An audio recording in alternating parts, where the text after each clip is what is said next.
ഈശോമിശിഹായ്ക്ക് സ്തുതിയായിരിക്കട്ടെ. ഒരു നിമിഷം പ്രാർത്ഥിച്ചുകൊണ്ട് നമുക്ക് ക്ലാസ്സിലേക്ക് പ്രവേശിക്കാം. എല്ലാവരും കണ്ണുകളടച്ച് മൗനമായിട്ട് നമ്മുടെ സർവശക്തനായ ദൈവത്തോട് ആത്മാർത്ഥമായിട്ട് പ്രാർത്ഥിക്കാം.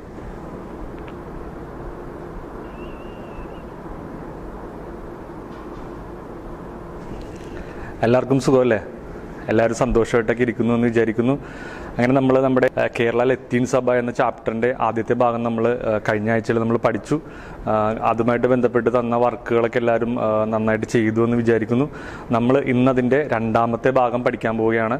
രണ്ടാമത്തെ ഭാഗം കേരള ലത്തീൻ സഭയുടെ വളർച്ചയിൽ അനുകൂലമായി നിന്ന കാര്യങ്ങളെക്കുറിച്ചാണ് നമ്മൾ ഇന്നത്തെ ഭാഗത്തിൽ പഠിക്കുക.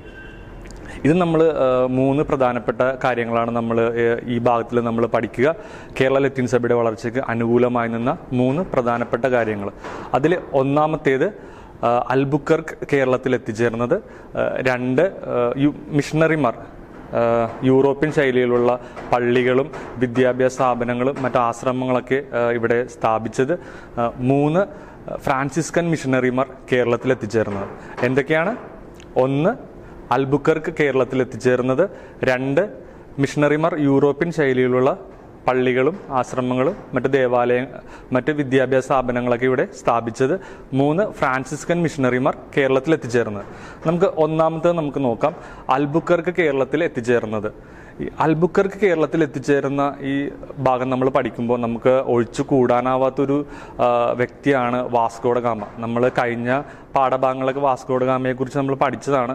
നമ്മുടെ 7ാമത്തെ ചാപ്റ്ററിൽ അൽബുക്കർക്കിനെ കുറിച്ച് മാത്രമേ പഠിക്കാനുള്ളൂ. എന്നിരുന്നാൽ പോലും വാസ്കോ ഡ ഗാമയെ കൂടി നമുക്ക് ഈ ഭാഗത്തിൽ നമുക്ക് ഉൾപ്പെടുത്തേണ്ടിയിരിക്കുന്നു. കാരണം അദ്ദേഹം നമ്മുടെ ലത്തീൻ സഭയുടെ വളർച്ചയ്ക്ക് നൽകിയ സംഭാവനകൾ വളരെ വലുതാണ്. അപ്പോൾ നമ്മൾ കഴിഞ്ഞ ഭാഗത്തിൽ കണ്ടു, വാസ്കോ ഡ ഗാമ 1498 കേരളത്തിൽ എത്തിച്ചേർന്നു. അദ്ദേഹത്തോടൊപ്പം വന്ന മിഷണറിമാരാണ് കേരള ലത്തീൻ സഭയ്ക്ക് ഇവിടെ ആരംഭം കുറിച്ചതെന്നൊക്കെ അല്ലേ. അപ്പോൾ ഇദ്ദേഹം യൂറോപ്പിൽ നിന്ന് കേരളത്തിലേക്ക് എത്തിച്ചേർന്നത് പുതിയൊരു കപ്പൽ മാർഗം കണ്ടുപിടിച്ചുകൊണ്ടാണ്. ഇദ്ദേഹം വളരെ സാഹസികനായ ഒരു കപ്പൽ യാത്രികനായിരുന്നു. അങ്ങനെ ഇദ്ദേഹം യൂറോപ്പിൽ നിന്ന് കേരളത്തിലേക്ക് പുതിയൊരു കപ്പൽ മാർഗം കണ്ടെത്തിക്കൊണ്ട് കേരളത്തിലേക്ക് എത്തിച്ചേർന്നു. ഇത് നമ്മുടെ കേരള ലത്തീൻ സഭയ്ക്ക് വളരെ വലിയൊരു നേട്ടമാണ് ഉണ്ടാക്കിയത്. കാരണം ഇദ്ദേഹത്തിൻ്റെ പാത പിന്തുടർന്നുകൊണ്ടാണ് പല വിദേശികളും പല മിഷണറിമാരും പിന്നീട് കേരളത്തിലേക്ക് എത്തിച്ചേർന്നത്. അപ്പോൾ അതുകൊണ്ട് വാസ്കോ ഡ ഗാമയുടെ സംഭാവന നമ്മുടെ കേരള ലത്തീൻ സഭയുടെ വളർച്ചയ്ക്ക് ഒഴിച്ചുകൂടാനാവാത്ത ഒന്നായിരുന്നു. ഇദ്ദേഹം 1498 ആദ്യമായി കേരളത്തിലെത്തിയതിന് ശേഷം രണ്ടാമത് 1502 കേരളത്തിലെത്തിയിരുന്നു. ഇതിന് ശേഷമാണ് 1503 നമ്മുടെ അൽബുക്കർക്ക് കേരളത്തിലേക്ക് എത്തിച്ചേരുന്നത്. ഇദ്ദേഹം പോർച്ചുഗീസ് ഒരു ഗവർണറായിരുന്നു. വളരെ സാഹസികനായ ഒരു കപ്പൽ യാത്രികനായിരുന്നു. അദ്ദേഹം സമർത്ഥനായ ഒരു സൈന്യാധിപനൊക്കെ ആയിരുന്നു. അദ്ദേഹത്തിൻ്റെ കേരളത്തിലോട്ടുള്ള വരവ് നമ്മുടെ സഭയ്ക്ക് വളരെ വലിയൊരു ഊർജ്ജമാണ് നൽകിയത്. കൊല്ലത്തെത്തിച്ചേർന്ന അദ്ദേഹം അവിടുത്തെ നാട്ടുരാജാവായിരുന്ന രാജാവ് നമ്മുടെ ക്രിസ്ത്യാനികൾക്ക് നിഷേധിച്ചിരുന്ന പല സ്വാതന്ത്ര്യങ്ങളും അവകാശങ്ങളും തിരികെ നേടിക്കൊടുക്കുന്നതിൽ അൽബുക്കർക്ക് വളരെ വലിയൊരു പ്രവർത്തനമാണ് കാഴ്ചവെച്ചത്. മാത്രമല്ല അദ്ദേഹം അവിടെ നിന്ന് തിരിച്ച് കൊച്ചിയിലേക്ക് പോരുന്നതിന് മുൻപായിട്ട് ഡൊമിനിക്കൻ സന്യാസിയായിരുന്ന ഫാദർ റോഡ്രിഗസിനെ അവിടുത്തെ ക്രൈസ്തവരുടെ കാര്യങ്ങൾ നോക്കുവാനായിട്ട് ഏൽപ്പിച്ചിട്ടാണ് അദ്ദേഹം പോകുന്നത്. അവരെ ലത്തീൻ രീതിയിൽ പഠിപ്പിക്കുവാനും അത് പരിശീലിപ്പിക്കുവാനൊക്കെ ആയിട്ട് ഫാദർ റോഡ്രിഗസിനെ ഏൽപ്പിച്ചിട്ടാണ് അദ്ദേഹം കൊച്ചിയിലേക്ക് പോകുന്നത്.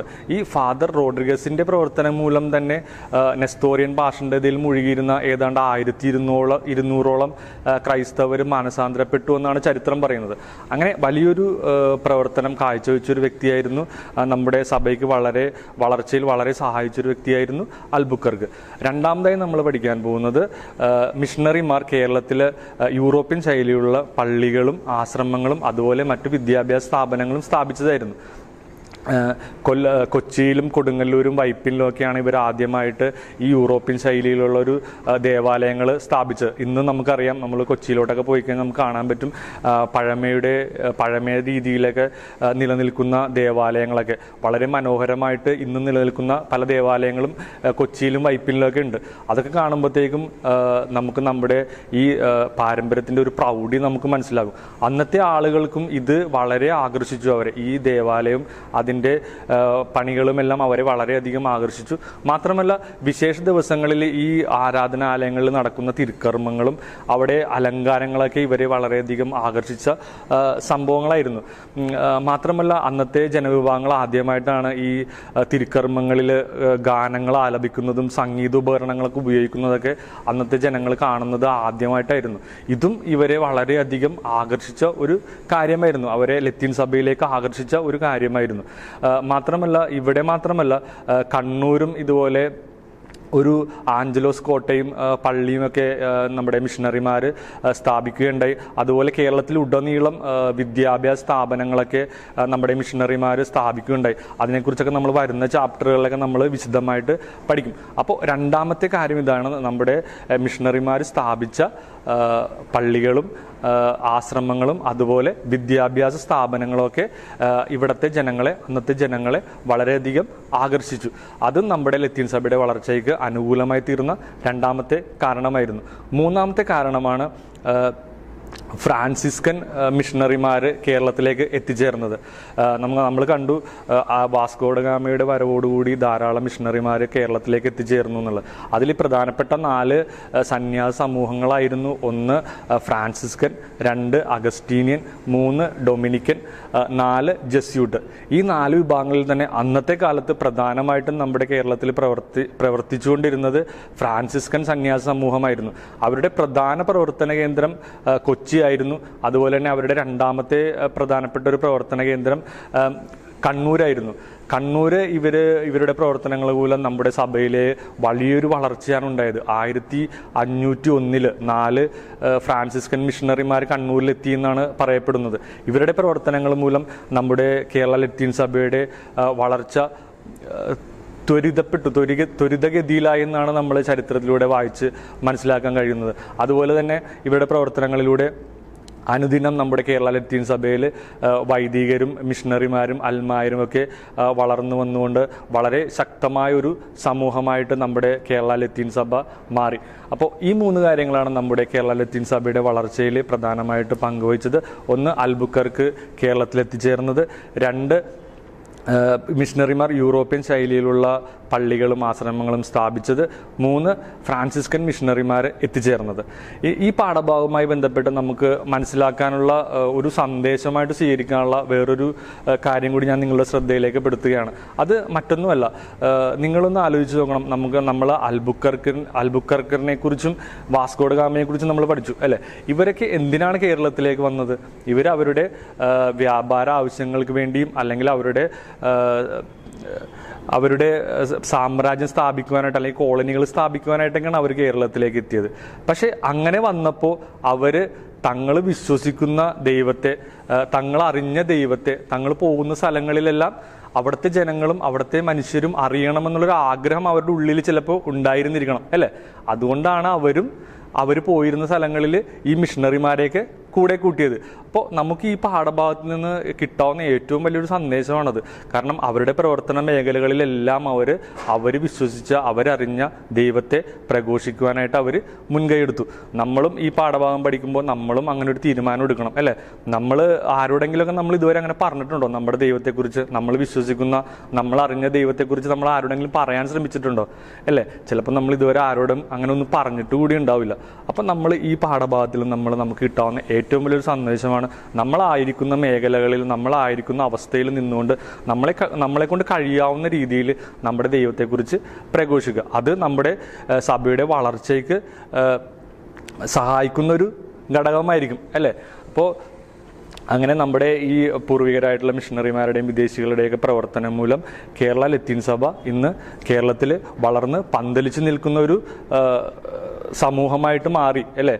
കേരളത്തിലെ 12 രൂപതകളിലായിട്ട് അനേകം സമൂഹങ്ങളിലും സംസ്കാരത്തിലൊക്കെ പെടുന്ന ആളുകളെ ഇണക്കി ചേർത്തുകൊണ്ട് കേരളത്തിലുടനീളമായി 12 രൂപതകളിലായിട്ട് കേരള ലത്തീൻ സഭ ഇന്ന് വ്യാപിച്ചു കിടക്കുകയാണ്. അപ്പോൾ നമ്മൾ ഇന്നത്തെ പാഠത്തിൽ അതുമായിട്ട് ബന്ധപ്പെട്ട് നമ്മൾ ചെയ്യാൻ പോകുന്ന പ്രവർത്തനം അതുതന്നെയാണ്. അത് നിങ്ങൾ ഇന്ന് വരെ നിങ്ങളുടെ ആരോടെങ്കിലും, കൂട്ടുകാരോടോ ആരോടെങ്കിലും നമ്മുടെ സഭയെക്കുറിച്ച്, നിങ്ങൾക്ക് സഭയിൽ ഇഷ്ടപ്പെട്ട കാര്യങ്ങൾ അല്ലെങ്കിൽ നമ്മുടെ ദൈവത്തെക്കുറിച്ചൊക്കെ നിങ്ങൾ ആരോടെങ്കിലും പറഞ്ഞിട്ടുണ്ടോ? അപ്പോൾ ചിലവർ പറഞ്ഞിട്ടുണ്ടാവും, ചിലവർ പറഞ്ഞിട്ടുണ്ടാവില്ല.